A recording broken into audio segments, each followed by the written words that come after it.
नमस्कार मंडळी, आज आपण बनवणार आहोत मालवणी पद्धतीचं अगदी चविष्ट असणारं शिवल्यांचं कालवण. चला मग सुरू करूया. आपल्याला ताज्या शिवल्या स्वच्छ धुवून आणि उकळून घ्यायचं आहे. उकळून झाल्यानंतर शिवल्यांना चाळणीत घेऊन त्यातलं पाणी न टाकता त्या पाण्याला आपल्याला चाळून घ्यायचं आहे. त्याच पाण्यामध्ये आपल्या सर्व शिवल्या काढून घ्या.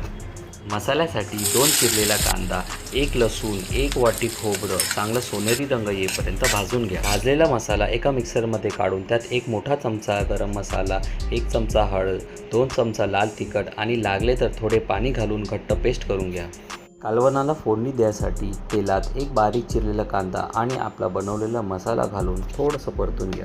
मग मसाल्यात उकळलेल्या शिवल्या आणि त्यांचं पाणी घालून बटाटा आणि शेंगाही घालून घ्या. मीठ अगदी छोटा चमचा घालायचा आहे. मग 1 वाटी टमाटा घालून कालवणाला 15 ते 20 मिनिटं बारीक आगेवर छान शिजू द्या. बघा, तयार झालं आपलं अगदी स्वादिष्ट शिवल्यांचं कालवण. रेसिपी आवडली असेल तर कमेंट करा आणि चॅनलला लाईक आणि सबस्क्राईब करायला विसरू नका. धन्यवाद.